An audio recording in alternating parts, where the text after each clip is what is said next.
Bonjour,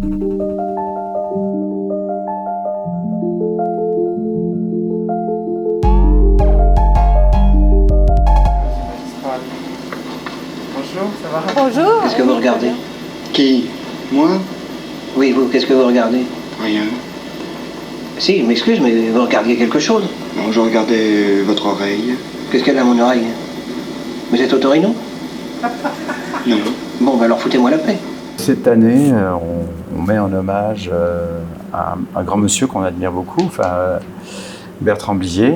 Et donc ici, vous avez quand même beaucoup d'éléments, non? Vous avez tous ces films ou...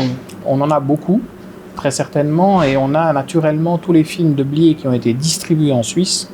Les copies de distribution ont été déposées chez nous, donc elles ont enrichi l'archive, et donc on a une bonne partie des films de Blier. Mais évidemment, si un film de Blier, peut-être plus confidentiel ou au début de sa carrière, n'a pas été diffusé en Suisse, il est plus rare qu'on l'ait. Voilà. Comme tu sais, tu es ici dans le enfin fini nouveau centre de recherche et d'archivage, avec de nouveaux locaux qui nous permettent de extrêmement bien travailler, tant au niveau du film que de tout ce qui est les aspects justement non film, photo, affiches, archives, documentation de presse liées au film et au cinéma, de travailler à la fois à la restauration, à la numérisation, à la conservation, à la mise en valeur de tous ces éléments-là. Ah, j'ai des dégâts ici sur l'émulsion assez importants. Et je suis en train de contrôler la copie parce que c'est une copie qu'on ne peut plus projeter.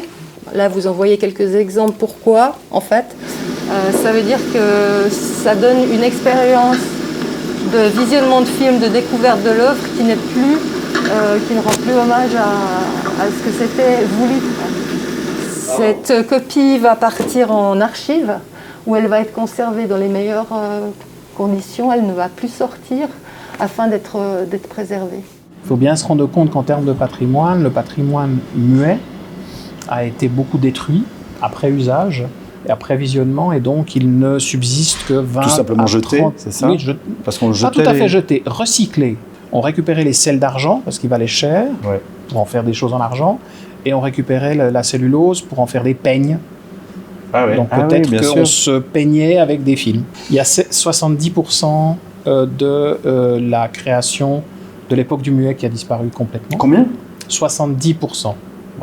Donc du Murnau, du Lang, du Renoir, tout ce qu'on veut. Du Méliès, évidemment, qui lui a brûlé ses films lui-même, en partie. Et par miracle, parfois, on en retrouve. Récemment, on a retrouvé des Méliès américains, des copies des Méliès qui avaient été envoyées aux États-Unis qu'on pensait perdues, qui ont été retrouvées. On a retrouvé des copies de films américains endormis dans le permafrost parce qu'au lieu d'avoir été jetés et brûlés, ils ont été ensevelis et ils sont restés dans le froid, donc ils sont très bien conservés, Waouh, etc., etc. magnifique. Merci Frédéric. Merci Vincent.